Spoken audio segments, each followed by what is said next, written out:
Hola, buenos días alumnos. En el día de hoy vamos a continuar con el eje temático número 2, embarazo, parto y puerperio normal. En las próximas filminas verán los temas que van a incluir en el día de hoy. Bien, los temas que van a ingresar en esta diapositiva son trabajo de parto, fenómenos activos y pasivos, mecanismo del parto, periodo dilatante y expulsivo y por último, atención de enfermería en el periodo de dilatación y expulsión. Vamos a recordar llamando a qué definimos trabajo de parto. Se denomina trabajo de parto a un conjunto de fenómenos fisiológicos que tienen por objetivo la salida del feto viable de los genitales maternos. Este fenómeno se va a dividir en 3 periodos. El primer periodo corresponde al borramiento y dilatación del cuello del útero. El segundo a la expulsión del feto. El tercer periodo consiste en la salida de los anexos fetales. Lo que va a ser, esos anexos van a ser la placenta y membrana y se lo denomina, a su vez también puede llamarse este tercer periodo como periodo de alumbramiento. Las contracciones del músculo uterino suministran la fuerza y presión que borra y dilata el cuello y expulsa el feto y la placenta. Las contracciones de los músculos tóraco-abdominales, esos esfuerzos son esfuerzos de pujo, se llama. Cooperan en la expulsión del feto. Vamos a hablar más precisamente sobre esos fenómenos activos del trabajo de parto. En esta parte vamos a ver que se denominan fenómenos activos del trabajo de parto a aquellos que son las contracciones uterinas y a los pujos, ¿no es cierto? Las fuerzas del parto, las características de las contracciones uterinas y de los pujos. Método de registro. ¿Cómo vamos a registrar nosotros estas características de contracciones uterinas y de pujos? De la siguiente manera. En la gran mayoría de los partos, las contracciones uterinas se controlan por palpaciones abdominal y la frecuencia cardíaca fetal, por auscultación de transmisión directa con estetoscopio obstétrico. En los partos inducidos y en algunos partos asociados con factores que aumentan el riesgo materno-perinatal, si se dispone de un monitor materno-fetal para un movimiento más objetivo y exacto. También existen, ¿no es cierto?, unos aparatos que se llaman monitores fetales. Pueden ser utilizados aparte, digamos, del estetoscopio obstétrico. Para ello existen dos tipos de métodos. Uno de esos métodos va a ser el registro continuo de la presión intrauterina, que van a ver métodos internos que son los más exactos. Y luego, segundo, el registro continuo de los cambios de dureza del miometrio. Estos métodos externos que son los más sencillos y no invasivos. Registro de la presión intrauterina. Este método es el único que permite medir exactamente la intensidad de las contracciones uterinas, el tono uterino y la amplitud de los pujos. Registro de la presión amniótica. Puede hacerse por dos vías diferentes. Se puede tomar, ¿no es cierto?, la presión amniótica. Esta presión del líquido amniótico se va a tomar en dos formas o dos vías. Uno, a través de lo que se llama amniocentesis tóraco-abdominal. Esto se da a través de una punción de la pared abdominal anterior y de la pared uterina. Lo que se va a producir es se va a introducir un fino catéter en la cavidad amniótica. El otro extremo del catéter se conecta con un traductor electrónico que registra gráficamente la presión amniótica. Mediante visualización por una ecografía se evita lesionar la placenta, el cordón umbilical o el cuerpo fetal. Además, se dirige la punción hacia donde existe líquido amniótico. A su vez se emplea durante el embarazo y al inicio del parto cuando el cuello del útero está cerrado y las membranas se encuentran íntegras todavía. La otra es una vía cervical. A través del orificio del cuello, ya dilatado, se introduce el catéter dentro de la cavidad amniótica. Si las membranas están íntegras, se requiere una rotura artificial. Esto se va a dar a través de un registro de la presión intrauterina extraamniótica. Si las membranas están íntegras y no se desea romperlas, se recurre a este método, que al igual que el precedente, utiliza la vía cervical, pero introduciendo el catéter entre la membrana y el miometro. Este es otro tipo de registro de presión intrauterina. También podemos tener otro tipo de control a través de una tomografía externa. Esto consiste en registrar los cambios en la dureza del miometrio por medio de un dinamómetro aplicado sobre la pared abdominal en contacto con el útero. El diámetro es mantenido en el lugar deseado mediante una cinta elástica periabdominal. El diámetro electrónico tiene un vástago central que sobresale de la superficie de la cápsula y produce una depresión en las paredes abdominal y uterina. Cuando el útero se contrae, aumenta su dureza, haciendo mayor fuerza sobre el vástago central. Esta fuerza se transforma en señal eléctrica de amplitud proporcional a ella. El principal inconveniente, ¿no es cierto?, de este procedimiento o este método es que no permite medir ni el tono ni intensidad de las contracciones uterinas y tampoco la amplitud de los esfuerzos del pujo. Características de las contracciones. Ahora lo que tenemos que tener en cuenta, ¿no es cierto?, que debemos saber nosotros como enfermeros con respecto a las características de las contracciones. Debemos tener en cuenta que existe el tono. El tono es la presión más baja registrada entre las contracciones. Luego vamos a tener la intensidad o amplitud. Es el aumento en la presión intrauterina causado por cada contracción. Luego vamos a tener la frecuencia. La frecuencia se expresa por el número de contracciones producidas en 10 minutos. Y luego tenemos el intervalo. El intervalo es el tiempo que transcurre entre los vértices de dos contracciones consecutivas. El intervalo entre las contracciones varía en razón inversa a la frecuencia de las mismas. Luego también vamos a tener la actividad uterina. ¿Qué debemos saber de la actividad uterina? Se define como el producto de la intensidad por la frecuencia de las contracciones uterinas y se expresa en milímetros de mercurio por 10 minutos o unidades Montevideo. Embarazo.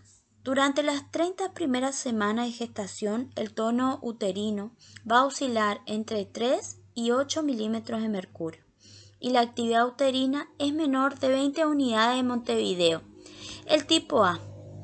Tenemos dos tipos, ¿no es cierto? Uno va a ser el tipo A, que son contracciones de poca intensidad, confinadas a pequeñas áreas del útero. Su frecuencia es aproximadamente de una concentración por minuto. Estas pequeñas concentraciones no son percibidas por la mujer gravídica ni por la palpación abdominal. El tipo B son las contracciones de Braxton Hicks, que tienen una intensidad mayor. Este tipo de intensidad uterina tienen alrededor de 10 a 15 milímetros de mercurio y se propagan a un área más grande del útero. Son percibidas por la palpación abdominal y la mujer gravídica puede sentir con un endurecimiento indoloro del útero, ¿no es cierto? Es cuando se le pone dura o tensa la panza a la mamá. Estas son contracciones de Braxton Hicks. Las contracciones tienen una frecuencia muy baja, la que va aumentando a medida que el embarazo progresa. Con respecto al parto, ¿qué tenemos que saber con respecto al parto? Es el periodo de actividad uterina creciente que corresponde a la última semana de gravidez. Después de las 30 semanas de gestación se produce un aumento gradual y de la intensidad y la frecuencia de las contracciones de Braxton Hicks, las que invaden áreas progresivamente mayores del útero a la vez que adquieren un ritmo más regular. Las contracciones del útero constituyen uno de los factores que causan la maduración progresiva del cuello del útero, que ocurre durante el preparto. A lo largo de este proceso, el cuello uterino sufre distintos cambios que se han calificado como grado de madurez cervical. Bien, recuerden que durante el parto, ¿no es cierto?, se producen 3 grados con respecto al cuello, ¿no es cierto?, uterino. El grado 1 es un cuello inmaduro en situación muy posterior respecto al eje de la vagina, de consistencia firme, con una longitud, ¿no es cierto?, esa longitud se va a llamar borramiento, de 3 a 4 centímetros, sin dilatación del orificio interno. Luego vamos a tener un grado 2. Este grado 2 es el cuello parcialmente maduro que presenta distintas variedades intermedias entre los grados 1 y 3.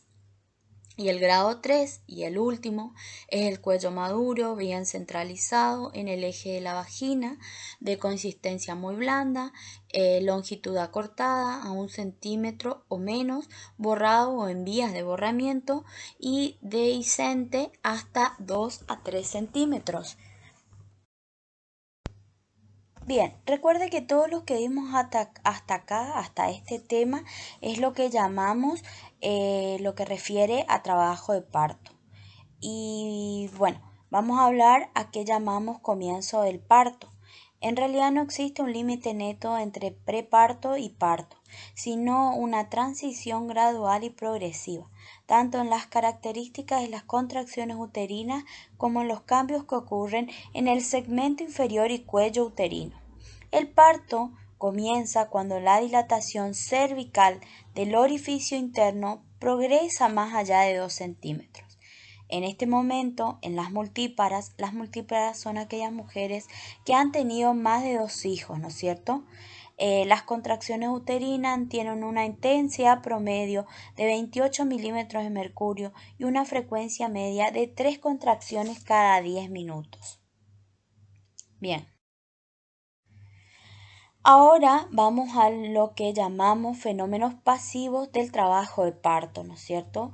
Recuerde que vamos a tener trabajos activos y los pasivos. Vamos a comenzar por los fenómenos pasivos. Las modificaciones consecutivas a la actividad contráctil del útero constituyen los fenómenos que se agrupan bajo esta denominación. En este grupo de fenómenos pasivos vamos a ver la ampliación del segmento inferior, el borramiento y dilatación del cuello, la expulsión de los limos, la formación de las bolsas de agua, la ampliación del canal del parto, el mecanismo del parto y los fenómenos plásticos del feto. Bien, comencemos con el desarrollo del segmento inferior. Durante el trabajo de parto, el segmento inferior completa su formación intensificando los mismos mecanismos que se aplicaron para el embarazo. En el momento de iniciarse el parto, el útero se divide en 3 zonas. La superior, representada por el cuerpo, una intermedia, el segundo inferior y por debajo de este el cuello. Las dos últimas, que sería el segundo inferior y por el cuello, estas se unen y están unidas y dilatadas al final del parto. Forman el canal cérvico-segmentario o canal de Brown. El cuerpo motor del útero trata de expulsar al feto al contraerse, mientras que la región cérvico-segmentaria se deja distender, construyendo una vía de tránsito. Al encajarse la presentación, el anillo de Bandel se encuentra a la altura del plano del estrecho superior. El segmento inferior mide en este momento unos 7 a 10 centímetros, a contar desde su límite inferior. Cuando la dilatación se completa y debido a que el cuerpo ha continuado su progresiva retracción, el segmento inferior adquiere una longitud de unos 12 centímetros, o sea, lo que hace se va dilatando.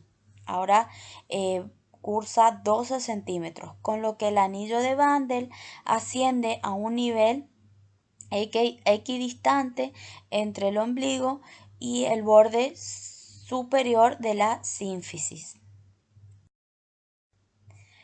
Luego, lo que va a ocurrir va a ser el borramiento y dilatación del cuello. El borramiento precede sobre todo en las nulíparas a la dilatación del cuello. Nulíparas son aquellas mujeres que no han tenido ningún hijo todavía, ¿no es cierto? Y es su primera gesta. Este hecho se cumple por la disminución gradual de su espesor desde arriba hacia abajo, hasta reducirse al orificio externo del borde delgado cortante. En cambio, en las multíparas, el borramiento del cuello suele producirse simultáneamente con el proceso de dilatación y finaliza recién cuando este último se ha completado, o sea, cuando la dilatación se ha completado, esto finaliza. El progreso de la dilatación no es regular en la unidad de tiempo. Al principio, hasta la mitad de su abertura, el cuello se deja dilatar con más lentitud. Vencida su elasticidad y la dilatación progresa con mayor rapidez. Los factores que influyen en la velocidad con que se dilata el cuello uterino, como por ejemplo la paridad, que son si ya tuvo hijos anteriores, la dilatación va a ser mucho más rápida. La posición que la madre adopta durante el periodo de dilatación también es importante. Hay posiciones, ¿no es cierto?, que ayudan a una rápida dilatación.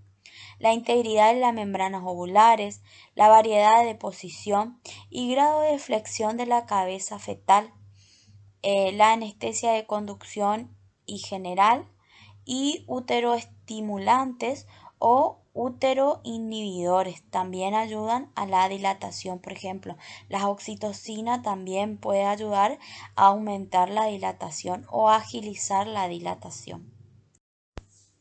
Bien, continuamos. El grado de dilatación se aprecia por el tacto vaginal y se valora por el número de dedos introducidos en el área cervical. Un dedo corresponde a 1,5 centímetros, dos dedos a 2,5 centímetros. Cuando los bordes del orificio alcanzan las paredes de la pelvis, la dilatación es completa, habiéndose constituido el canal segmento vaginal. El labio anterior del cuello es el que más tardíamente se retrae, o sea, es el que más tarda en retraerse, quedando a veces pellizcado y edematizado entre la presentación y el pubis. Bien, continuamos. Dilatación de la inserción cervical de la vagina. Durante el curso del borramiento, el anillo vaginal que rodea el cuello en forma circular sufre una dilatación progresiva. Cuando el periodo del borramiento termina, el anillo vaginal alcanza a 3 a 4 centímetros de diámetro. Se va enganchando de manera que cuando el cuello se halla aún lejos de la dilatación completa, el anillo vaginal superior adquiere ya un diámetro próximo a los 10 centímetros, permitiendo la penetración profunda de la presentación cuyo descenso queda limitado por el diafragma cervical, insuficientemente dilatado y aplicado a la presentación en forma de un casquete. Bien, luego tenemos la expulsión de los limos. Recuerden que todo lo que dimos hasta acá son todos fenómenos pasivos, ¿sí? Fenómenos pasivos del trabajo de parto. La pérdida por la vulva de una sustancia mucosa espesa de aspecto herrumbroso, a veces son como estrías sanguinolentas, significa la expulsión del tapón mucoso, a eso se lo llama limos, o de limos, que durante el embarazo ocupa el cérvix y con la iniciación de la dilatación se desprende. Cuando ocurre este hecho, se lo considera en las nulíparas, recuerdan que son aquellas madres que no han tenido todavía hijos y es su primer gesta, como un signo de iniciación del trabajo de parto. Luego, también como fenómeno pasivo, vamos a tener a la formación de las bolsas de agua. Las contracciones uterinas del trabajo de parto actúan sobre el polo inferior del huevo, despegándolo y haciéndolo deslizar hacia abajo. Este polo, con estas características que se insinúa en el cuello, se denomina bolsas de agua. Las bolsas de agua está constituida por amnios por dentro y el corion por fuera. A veces el amnio deja tras sudar líquido amniótico que se acumula entre las dos membranas ovulares, originando las bolsas amniocorial. Esta puede romperse al ceder el corion y simular la ruptura completa de la bolsa. Cuando la presentación es utóxica, cuando digamos el vértice está bien flexionado y adaptado a las paredes de la pelvis, eso es utóxico. La bolsa es menos saliente, plana o ligeramente convexa. A veces la oclusión de la pelvis permitirá el mayor pasaje de líquido amniótico a la bolsa, que adoptará formas cilíndricas o piriformes, o también se suele llamar en reloj de arena, y podrá llegar en oportunidades hasta el piso perianal, estando aún la presentación elevada, o sea que todavía no ha descendido. La bolsa de agua actúa como dilatadora del cuello, protege a la cavidad ovular y al feto contra el ascenso de gérmenes patógenos y contra el modelado excesivo de la cabeza fetal ocasionado por el parto. Lo que hace, digamos, esta bolsa es proteger al feto, ¿no es cierto?, de que ingresen algunos gérmenes que puedan producir, digamos, infecciones en él. Bien, cuando el desarrollo del parto es normal, al final del periodo de dilatación, estas bolsas de agua se rompen espontáneamente. De acuerdo con los diversos momentos en que ocurre la ruptura, se denomina. O sea, hay muchas veces que la bolsa o estas bolsas de agua pueden romperse antes o pueden también ocasionar la ruptura en forma programada o en forma accidental. Entonces, esto se va a denominar rotura prematura. Esto tiene lugar antes del comienzo del trabajo de parto. Si esto, digamos, no se inicia pronto, puede sobrevenir una infección ascendente de la cavidad ovular. Esto quiere decir que si uno se rompe la bolsa, ¿no es cierto?, y no inició el trabajo de parto, pasadas las 12 horas, esto puede producir una infección en el feto, ¿no es cierto?, a través del ingreso de gérmenes. Cuando se produce durante el embarazo, se denomina rotura de las membranas, por no estar aún constituida la bolsa de las aguas, o si no se suele llamar RPM, rotura prematura de membrana. También podemos llamarla como rotura precoz. La ruptura acontece durante el periodo de dilatación antes de que ésta se haya completado. También podemos tener una rotura tempestiva u oportuna cuando el cuello se encuentra totalmente dilatado. Podemos tener una rotura tardía después de dilatación completa, a veces en pleno periodo de expulsión. Y una rotura alta se efectúa por encima del área cervical, llama la atención la pérdida insidiosa del líquido y la persistencia táctil de la bolsa. Es discutido el mecanismo de rotura. Bien, la rotura falsa o de doble saco ovular, esto se llama la rotura del corión con integridad del apnios, el derrame del líquido es escaso. Esto se produce cuando la ruptura se produce la ruptura por sí sola, se trata de una ruptura espontánea. En el caso en que se la desgarra con una pinza, se denomina rotura artificial o instrumental. Esto es cuando se produce la ruptura en forma programada. El derrame del líquido después de la ruptura puede ser lento o brusco. En este último, en el caso de que sea brusco, hay que tener mucho cuidado, ¿no es cierto? Porque existe el peligro de las procedencias de algún miembro fetal, ya sea de la mano, del pie o también del cordón umbilical. Inmediatamente después de la ruptura deben auscultarse los latidos cardíacos del feto. El líquido amniótico puede presentar en ciertas condiciones aspectos anormales. El líquido amniótico tiene su color especial. En el caso de presentar alguna anormalía, vamos a ver acá en lo siguiente. Puede presentar una coloración verdosa de tonos variados, indica meconio disuelto en líquido. Esto significa que el feto ha sufrido temporariamente en algún momento. Esto quiere decir que el bebé ha defecado dentro de la panza de la mamá y ese líquido amniótico se ha teñido de meconio.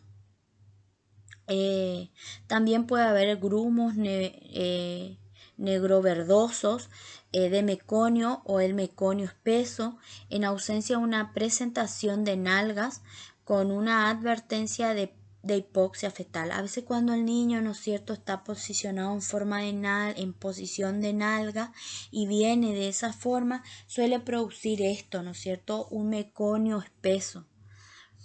El líquido de color rojo, también con color borra de vino, es signo de feto muerto de hace muchas horas o días. El color rojo puro debe hacer pensar en el desgarro de algún vaso umbilical. Esto también en algunos casos puede tener un olor fétido. Y esto puede indicar que hay una infección ovular, ¿no es cierto? Estos son algunos tipos de características que tiene el líquido amniótico a la hora de romperse la bolsa. Bueno, luego tenemos la aplicación natural del canal blando del parto. La vagina, el anillo himenal, la vulva y el periné se distienden progresivamente como consecuencia del descenso de la presentación y de la bolsa. Al final del parto cede el diafragma muscular de los elevadores del ano y músculos isquiococcigios y se retropulsa el coxis. Se observa un abovedamiento de la región retroanal del periné y la distensión del ano. Bien, otro de los temas que incluían era el mecanismo de parto. Debemos recordar que las contracciones uterinas tienen por efecto hacer que el feto franquee el canal pelvigenital hasta su salida al exterior. El conjunto de movimientos que realiza pasivamente el feto durante su progresión se estudia bajo el epígrafe de mecanismo del parto. En cada etapa de su avance, el feto cambia de actitud y ejecuta movimientos de rotación para acomodarse a los distintos ejes y diámetro de la pelvis. Esta acomodación es el resultado de las fuerzas propulsivas de las contracciones y de los obstáculos opuestos por el canal de parto. En este proceso se distinguen 4 tiempos intrapelvianos en el mecanismo del parto. 1 es la acomodación al estrecho superior, 2 encajamiento y descenso, 3 rotación intrapélvica de la presentación y 4 el desprendimiento, ¿no es cierto? A continuación veremos cada uno de ellos. Con respecto a la acomodación al estrecho superior, este tiempo difiere notablemente según las distintas presentaciones que tienen a encajarse. La presentación tiene que disminuir su volumen, lo que en las presentaciones maleables, que son las de nalga, se logra gracias a la compresión o apelotonamiento del polo fetal.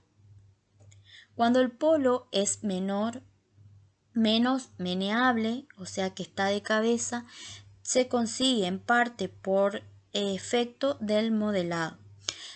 La cabeza reducirá sus diámetros por movimientos de flexión o deflexión para sustituir por diámetros menores al diámetro que se presenta al estrecho superior. Una vez obtenida esta reducción, será necesario que la presentación ejecute un movimiento de rotación que tendrá por resultado acomodar su forma ovoide a la forma de estrecho superior, haciendo los más grandes diámetros útiles del estrecho superior. Con respecto al encajamiento y descenso, corresponde al momento en que la circunferencia máxima de la presentación franquea el estrecho superior para su penetración progresiva en el canal pelviano. La rotación intrapélvica de la presentación. La presentación desciende en el interior del canal de la pelvis. Esto estamos hablando del feto, ¿no es cierto? Conservando la orientación que había adoptado en el estrecho superior, hasta llegar a la proximidad del estrecho inferior. Descenso por la simple progresión. Será necesario, por lo tanto, que la presentación se acomode a la dirección de esta hendidura, requisito que cumplirá con un movimiento de rotación más o menos grande de acuerdo con la variedad de posición inicial. Esta rotación, llamada intrapélvica, hará coincidir el diámetro mayor de la presentación con el gran diámetro pubococcígeo del estrecho inferior. Este movimiento se denomina también acomodación al estrecho inferior.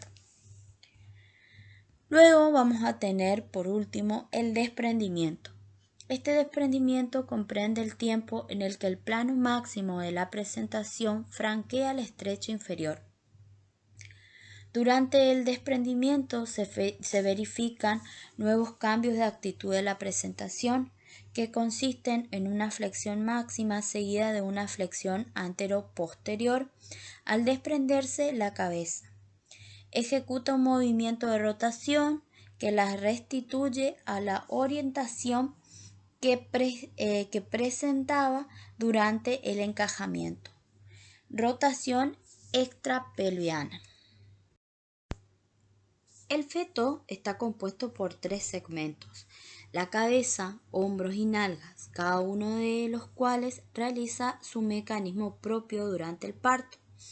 Antes de que el parto del primer segmento se haya terminado, se inicia el mecanismo del segundo.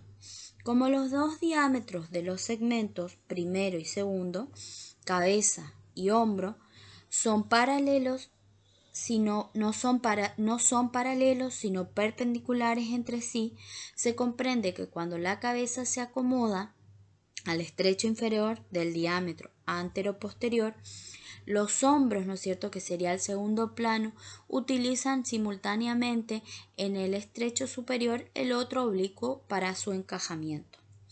Cuando los hombros necesitan acomodarse al estrecho inferior, para que esto se logre, es necesario que el primer segmento vuelva a su orientación inicial, o sea, la cabeza.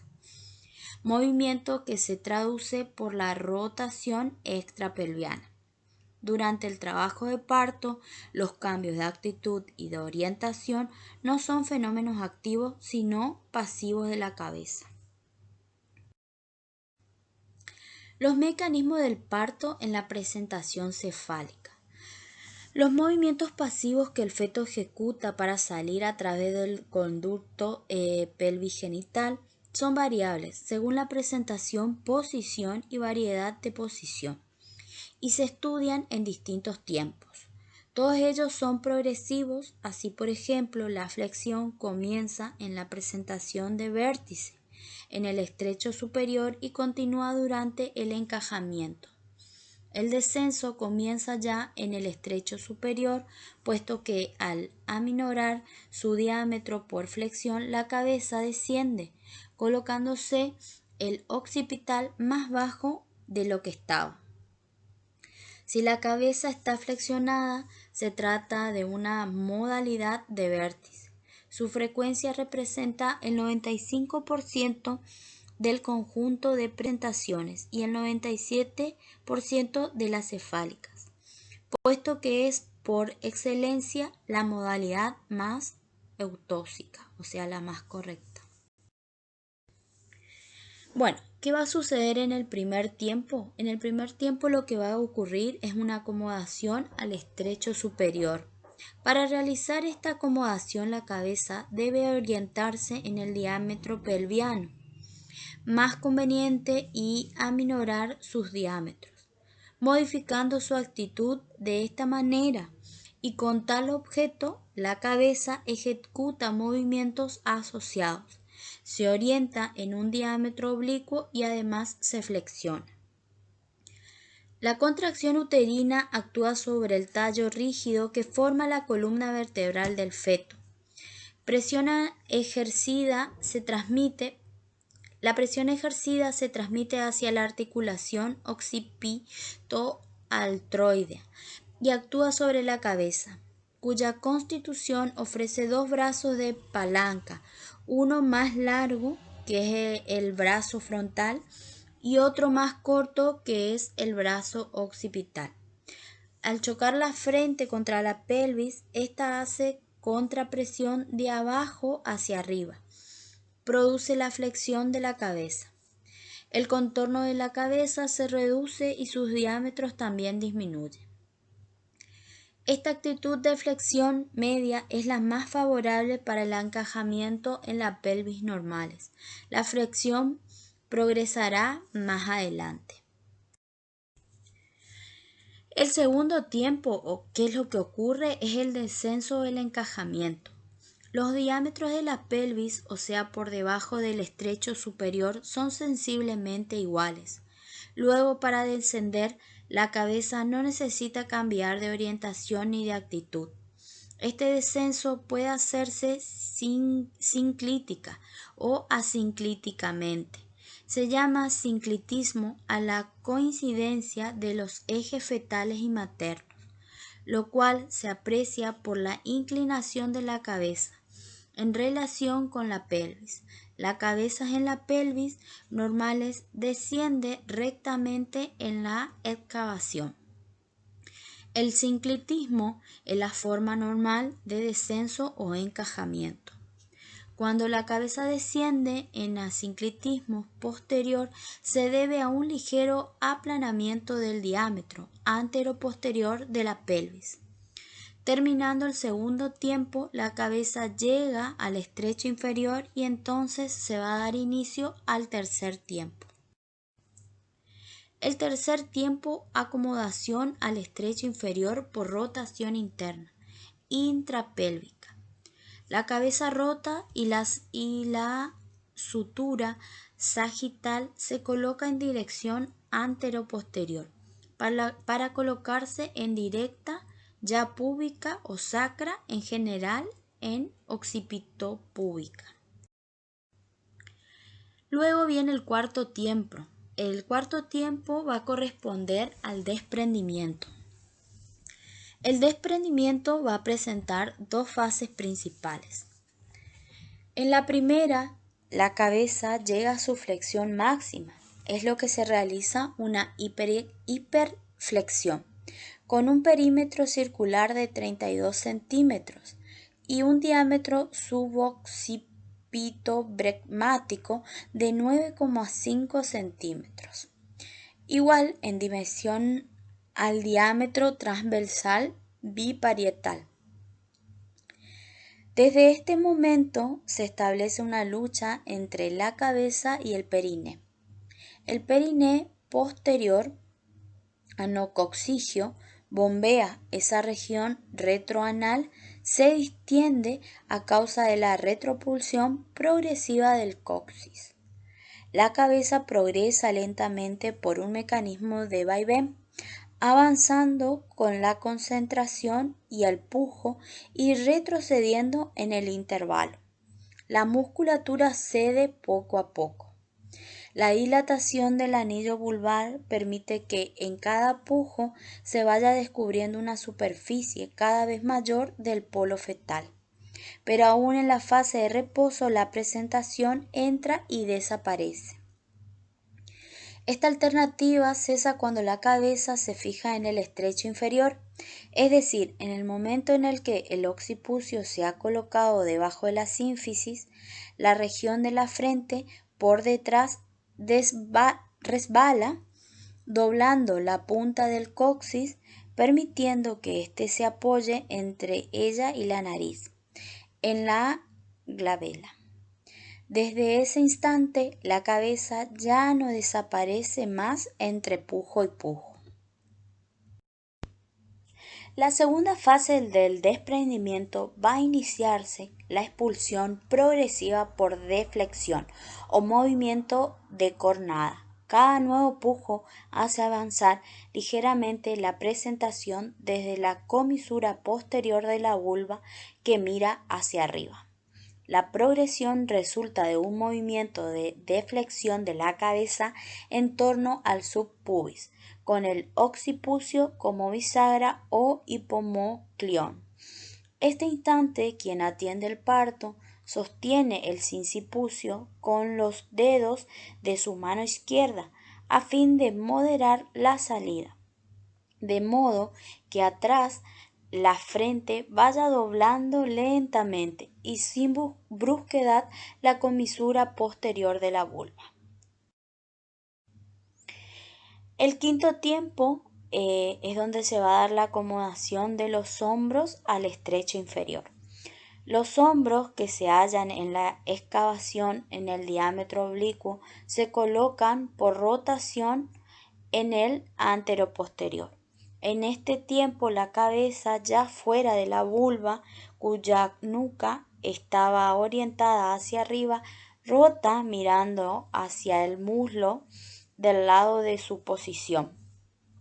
Es decir, si la posición era izquierda, hacia el muslo izquierdo. Por eso a esta rotación externa se la ha llamado movimiento de restitución. Y por último vamos a encontrar el sexto tiempo, que es el desprendimiento de los hombros. La cabeza colocada en transversa desciende por la acción de su peso, aparece bajo el pubis el hombro anterior y se desprende hasta el deltoides. Luego, por flexión hacia arriba, se desprende el hombro posterior. La cabeza cae de nuevo y se completa el desprendimiento del hombro anterior. El resto del feto sale rápidamente, casi sin un mecanismo determinado. Por eso se dice que se escamotea y por esta razón el parto de vértice, como todos los partos encefálica, se estudia solo en 6 tiempos. O sea, lo que debemos tener en cuenta es que el parto se divide en estos 6 tiempos. El mecanismo de parto son 6 tiempos. Luego, uno de los temas que también nos tocaba ver, ¿no es cierto?, era el periodo dilatante. Durante este periodo, las contracciones uterinas dilatan el cuello. A medida que la dilatación cervical progresa, la intensidad y la frecuencia de las contracciones uterinas aumentan gradualmente. Al final del periodo de dilatación, los valores promedios son de 41 milímetros de mercurio para la intensidad y de 4,2 contracciones cada 10 minutos para la frecuencia. La actividad uterina media es de 187 unidades Montevideo y el tono uterino medio de 10 milímetros de mercurio. También lo que va a ayudar, como dijimos anteriormente, a la dilatación y a una buena dilatación es la posición de la madre. La posición materna tiene un efecto muy manifiesto sobre las contracciones uterinas. Cuando la madre se halla en decúbito dorsal, la frecuencia de las contracciones es mayor y su intensidad menor que cuando está en decúbito lateral. No se han encontrado diferencias entre el decúbito lateral derecho y izquierdo. Cuando la madre se halla en posición vertical, sentada, de pie o deambulando, la intensidad de las contracciones uterinas es mayor que cuando está en decúbito dorsal. No existe diferencia en la frecuencia de las contracciones uterinas entre ambas posiciones. Y luego, por último, vamos a tener lo que llamamos el periodo expulsivo. El periodo expulsivo, cuando el cuello se ha dilatado totalmente, las contracciones uterinas completan el descenso y causan el parto del feto con la ayuda de los esfuerzos de pujo.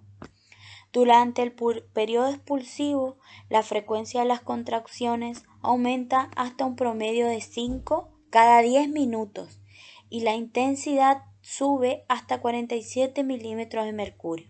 La actividad uterina promedio es de 235 unidades de Montevideo, las más altas que se registra durante el embarazo y el parto normal. El tono promedio es de 12 milímetros de mercurio.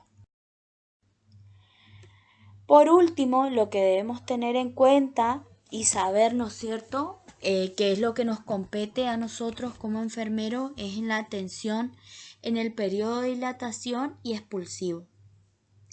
Debemos tener en cuenta que hay que posibilitar la presencia de un acompañante durante la internación de la mujer, especialmente para aquellas con cesárea o también para aquellas madres que realizan su trabajo de parto, ¿no es cierto? Va a ayudar mucho a que la madre se encuentre un poco más relajada cuando se encuentra acompañada. Debemos realizar una higiene a la madre, realizar una enema según necesidad e indicación médica. Vamos a realizar el rasurado del vello perivulvar. Vamos a ver la alimentación y hidratación de esa madre. Debemos realizar el control de temperatura, el control de los pulsos radiales, el control de TA, ¿no es cierto? Es muy importante. A su vez, hay que ayudar a adoptar posiciones cómodas en el momento de dilatación.